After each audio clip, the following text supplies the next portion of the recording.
ನೋಡಿ, ಇಷ್ಟು ದಿನ ಕರ್ನಾಟಕದಲ್ಲಿ ಸಂಪುಟ ವಿಸ್ತರಣೆಗೆ ಸಂಬಂಧಪಟ್ಟಂತೆ ಎಲ್ಲೋ ಒಂದ್ ಕಡೆ ಗ್ರಹಣ ಇಟ್ಕೊಂಡ್ಬಿಟ್ಟಿತ್ತು. ಸೂರ್ಯಗ್ರಹಣಕ್ಕೆ ಚಂದ್ರಗ್ರಹಣಕ್ಕೆ ಅಂತ ಒಂದು ಟೈಮ್ ಆದ್ರೂ ಇರ್ತಿತ್ತು.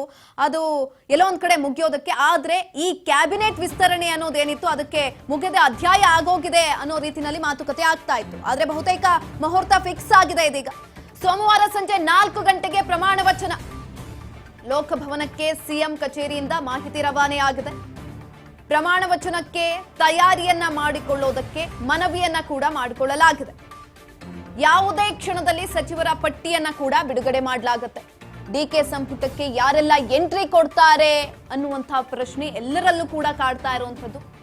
ಹಿರಿಯರಲ್ಲಿ ಯಾರಿಗೆ ಮಂತ್ರಿ ಸ್ಥಾನ ಒಲಿಯುತ್ತೆ, ಹೊಸಬ ಯಾರೆಲ್ಲ ಇರ್ತಾರೆ ಈ ಒಂದು ಸಂದರ್ಭದಲ್ಲಿ, ಹೊಸ ಮುಖಗಳಿಗೆ ಮಣೆ ಹಾಕಿದ್ಯಾ ಹೈಕಮಾಂಡ್, ಈ ಎಲ್ಲಾ ಪ್ರಶ್ನೆಗಳು ಕೂಡ ಮೂಡ್ತಾ ಇರುವಂತದ್ದು. ಇಷ್ಟು ದಿನ ಈ ಒಂದು ಸಂಪುಟ ವಿಸ್ತರಣೆ ಅನ್ನುವಂತಹ ವಿಚಾರ ಎಷ್ಟೋ ದಿನಗಳ ಕಾಲ ಮುಂದೂಡಿಕೆ ಆಗ್ತಾ ಬಂತು. ಅದರಲ್ಲೂ ಕೂಡ ಡಿಸಿಎಂ ಆಗಿದ್ದಂತಹ ಡಿಕೆ ಶಿವಕುಮಾರ್ ಅವರು ಸಿಎಂ ಆಗಿ ಪದಗ್ರಹಣವನ್ನ ಮಾಡ್ತಾರೆ. ತದನಂತರ ಸ್ವಲ್ಪ ಜನನ್ನ ಅವರ ಜೊತೆಯಲ್ಲೇ ಮಂತ್ರಿಗಿರಿಯ ಸ್ಥಾನಗಳನ್ನ ಕೂಡ ಕೊಡ್ತಾರೆ. ಎರಡನೇ ಪಟ್ಟಿಗೆ ಇಷ್ಟೊಂದು ಡಿಲೇ ಆಗ್ತಾ ಬರ್ತಾ ಇತ್ತು. ಆದ್ರೆ ಇದೀಗ ಬಹುತೇಕ ಮುಹೂರ್ತ ಫಿಕ್ಸ್ ಆಗಿದೆ. ಇನ್ನು ಇತ್ತ ಸಚಿವ ಸ್ಥಾನಕ್ಕೆ ಲಾಬಿ ಕೂಡ ಮುಂದುವರಿತಾ ಇದೆ. ಕಾಂಗ್ರೆಸ್ ಶಾಸಕರಿಂದ ಕೊನೆಯ ಕ್ಷಣದ ಸರ್ಕಸ್ ಅನ್ನ ಮಾಡಲಾಗ್ತಾ ಇದೆ. ಮಂತ್ರಿಗಿರಿಗಾಗಿ ಮಾಜಿ ಸಿಎಂ ಅನ್ನ ಭೇಟಿ ಮಾಡ್ತಿದ್ದಾರೆ ಶಾಸಕರು. ಕಾವೇರಿ ನಿವಾಸದಲ್ಲಿ ಮಾಜಿ ಸಿಎಂ ಸಿದ್ದರಾಮಯ್ಯನವರನ್ನ ಭೇಟಿ ಮಾಡ್ತಿದ್ದಾರೆ. ಯಶವಂತ ರಾಯಗೌಡ ಪಾಟೀಲ್, ಅಪ್ಪಾಜಿ ನಾಡಗೌಡ, ರಿಜ್ವಾನ್ ಅರ್ಷದ್, ಯಾಸೀರ್ ಖಾನ್ ಪಠಾಣ್, ಅಶೋಕ್ ಪಠಣ್ ಇವರೆಲ್ಲರೂ ಕೂಡ ಇದೀಗ ಮಾಜಿ ಸಿಎಂ ಸಿದ್ದರಾಮಯ್ಯ ಅವರನ್ನ ಭೇಟಿ ಮಾಡ್ತಾ ಇರುವಂತದ್ದು. ಅವರ ಮುಖಾಂತರನಾದ್ರೂ ಹೈಕಮಾಂಡ್ ಮೇಲೆ ಒತ್ತಡವನ್ನ ಹಾಕುವಂತ ಪ್ರಯತ್ನವನ್ನ ಇದೀಗ ಈ ಶಾಸಕರು ಮಾಡ್ತಾ ಇದ್ದಾರೆ. ನಾಳೆ ಸಂಪುಟ ವಿಸ್ತರಣೆ ಫೈನಲ್ ಹಿನ್ನೆಲೆಯಲ್ಲಿ ಶಾಸಕರು ಲಾಭಿಯನ್ನ ಮಾಡ್ತಾ ಇರುವಂತದ್ದು.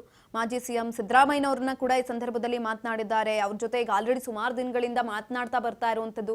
ನಮಗೂ ಕೂಡ ಅವಕಾಶ ಕೊಡಿ, ಅದರಲ್ಲೂ ಕೂಡ ಸಿದ್ದರಾಮಯ್ಯನವರ ಸಂಪುಟದಲ್ಲಿ ಯಾರೆಲ್ಲ ಇದ್ರು ಅವರನ್ನು ಯಾವುದೇ ಕಾರಣಕ್ಕೂ ಬಿಟ್ಕೊಡ್ಬಾರ್ದು ಅನ್ನುವ ನಿಟ್ಟಿನಲ್ಲಿ, ಡಿಕೆಶಿ ಅವರ ಒಂದು ಸಂಪುಟದಲ್ಲಿ ಅವ್ರಿಗೂ ಕೂಡ ಚಾನ್ಸಸ್ ಸಿಗಬೇಕು ಅನ್ನುವ ನಿಟ್ಟಿನಲ್ಲಿ ಹಲವು ಬಾರಿ ಲಾಬಿಗಳನ್ನ ನಡೆಸಿದ್ದಾರೆ, ಮಾತುಕತೆಯನ್ನ ನಡೆಸಿದ್ದಾರೆ.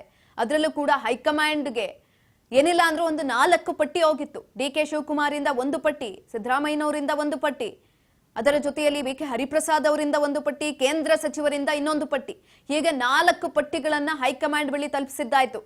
ದೆಹಲಿಗೆ ಹೋಗಿ 4-5 ದಿನ ಅಲ್ಲೇ ಬೀಡನ್ನ ಬಿಟ್ಟರು ಕೂಡ ರಾಹುಲ್ ಗಾಂಧಿ ಅವ್ರು ಸಿಕ್ಕಿರ್ಲಿಲ್ಲ ಇವ್ರ ಕೈಗೆ.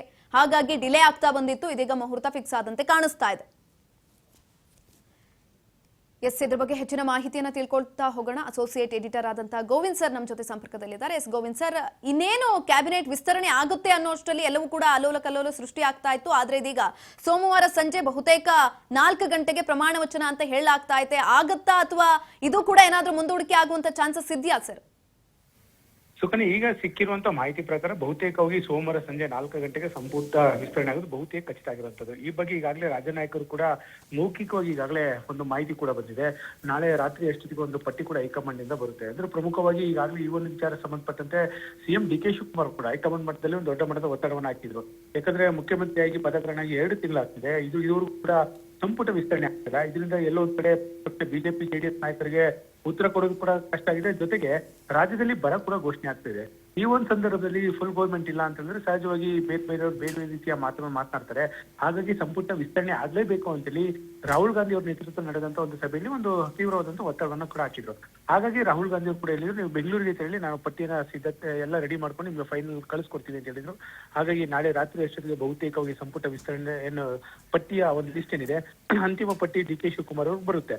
ಇದಾದ ಬಳಿಕ ಖುದ್ದು ಸಿಎಂ ಡಿಕೆ ಶಿವಕುಮಾರ್ ಅವರು ಯಾರ್ಯಾರು ಸಂಪುಟದಲ್ಲಿ ಇರ್ತಾರೆ ಸಂಬಂಧಪಟ್ಟಂತೆ ಖುದ್ದು ಅವರೇ ಕರೆ ಮಾಡಿ ರಾಜಭವನಕ್ಕೆ ಬರೋಕೆ ಒಂದು ಸೂಚನೆ ಕೂಡ ಕೊಡ್ತಾರೆ.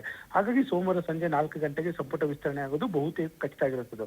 ಕಾರಣ ಇಷ್ಟೇ, ಎಲ್ಲೋ ಒಂದ್ ಕಡೆ ಹಿರಿಯರಿಗೆ ಹೆಚ್ಚಿನವಾದಂತ ಒಂದು ಸ್ಥಾನಮಾನ ಕೊಡಬೇಕು ಅಂತ ಹೇಳಿ ಸಿದ್ದರಾಮಯ್ಯ ಪಟ್ಟಿಯಲ್ಲೂ ಕೂಡ ಅದೇ ಹೆಸರುಗಳಿತ್ತು. ಜೊತೆಗೆ ಡಿಕೆ ಶಿವಕುಮಾರ್ ಕೂಡ ಅದೇ ಪಟ್ಟಿಯಲ್ಲಿತ್ತು.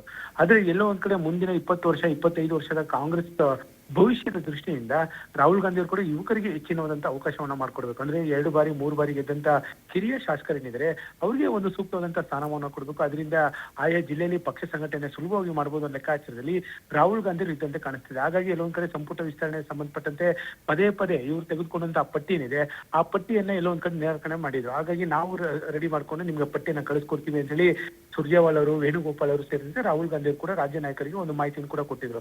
ಅದರಂತೆ ಈಗಾಗಲೇ ಈ ಒಂದು ವಿಚಾರ ಸಂಬಂಧಪಟ್ಟ ಅಂತಿಮ ಹಂತದ ಕಸರತ್ತು ಕೂಡ ನಡೀತಿದೆ ದೆಹಲಿ ಮಟ್ಟದಲ್ಲಿ.